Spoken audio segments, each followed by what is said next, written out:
Love Me in My Batik. Yeah. Was it a gesture of positioning Batik as iconoclast? I guess so. In some ways, on some level, yeah. I never used that term, and I've never thought of it through that lens particularly.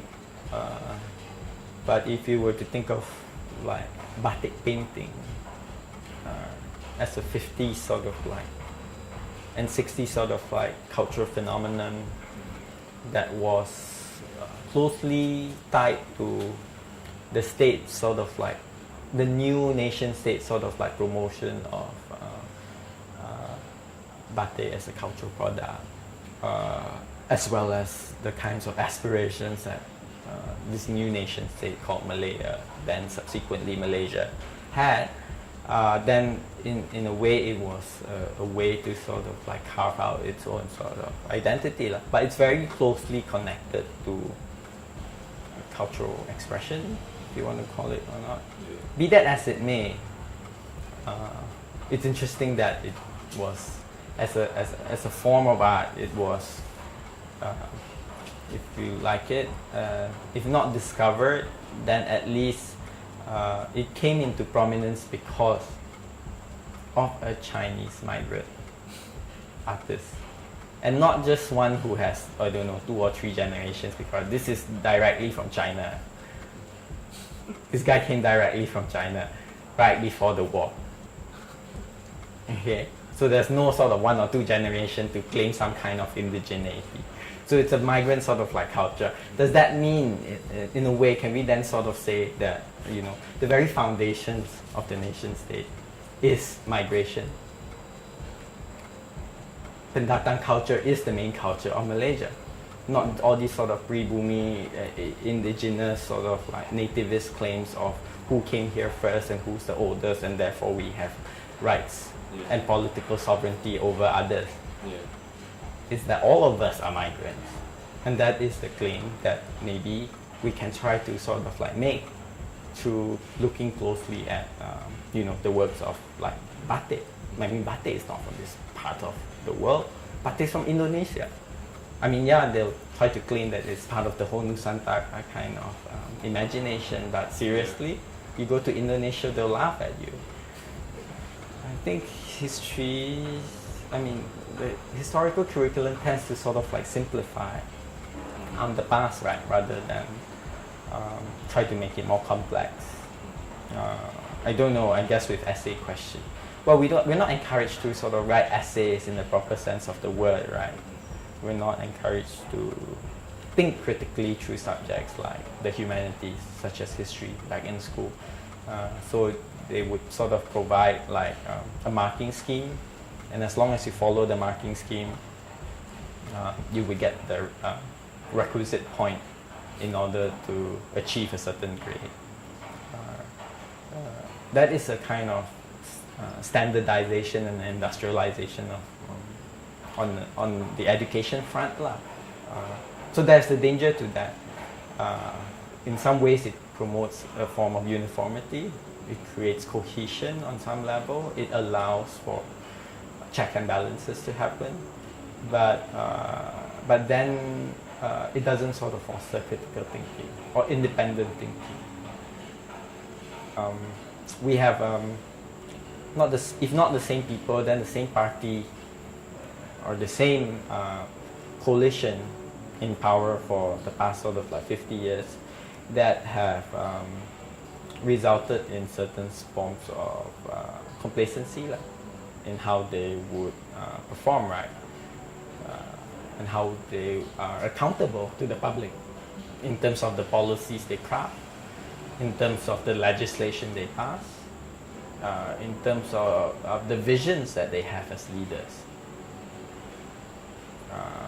So there sort of, I guess, complacency if you are sort of like too long in power.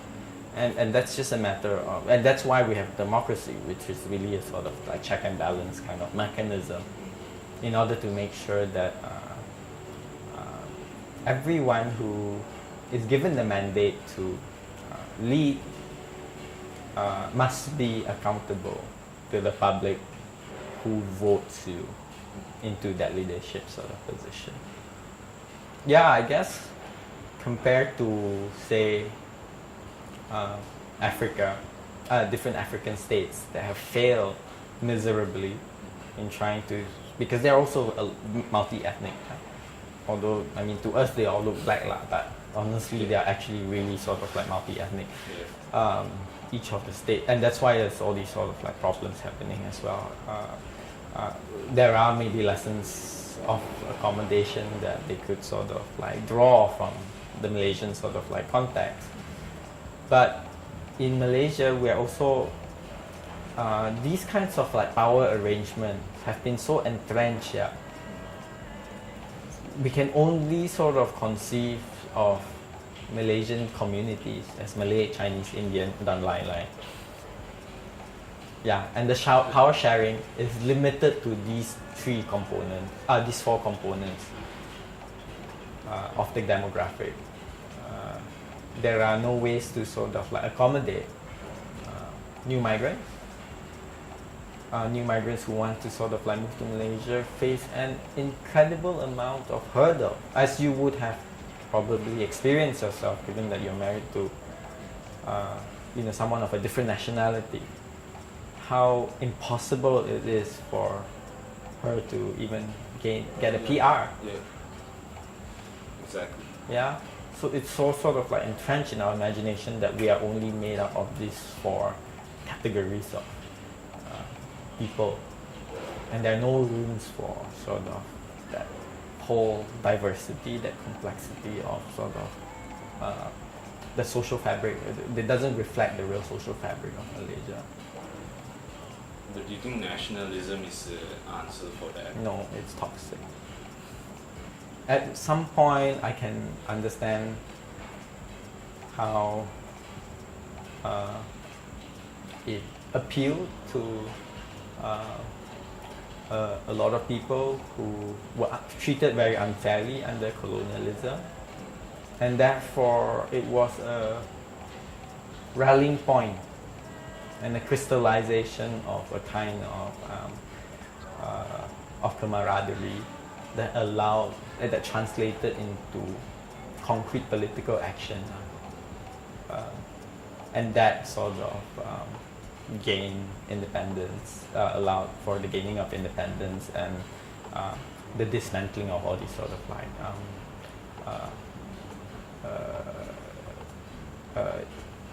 the dismantling of all these sort of like colonial the dismantling of sort of colonial rule the world over, right? But in the 21st century, there are sort of like other vectors of imagination that are appealing to a younger generation, to a younger demographic. Like I said, I think the internet has sort of like changed the equation. The rise of the city-state, this idea of the city, has also sort of like created another factor.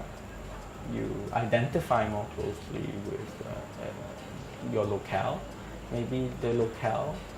One is the locale. The other is to sort of the internet that allows you to find your own tribe. Mm-hmm. Yeah, these are sort of like two sort of new vectors that will allow you to move beyond this idea of the nation state. So it's kind of in a way, do you agree? Because we are becoming non-linear. Yeah, because of the internet. I guess so. In some, I guess if that's your definition of non-linear, yeah, I believe so. Because what nationalism does, it essentializes one's identity, right? Yeah. But that's also not your main identity. That's not never your. But what if you hate your never country? Like, for people like that, then what is their identity? People who like say are not happy with their country or hate their country. But being unhappy and hating the country are two different things. Maybe, you don't. Yeah. People who don't really. But you can still like your locality. Yeah. You can still like your community. You can still like the place you live in, even if you don't believe in the state, the system that supports this notion that, hey, me and this guy who I've never met in Kelantan or Sabah or Miri, are actually one community. I will never even met this uncle, this 90-year-old uncle who's sitting in a kopitiam in Miri today.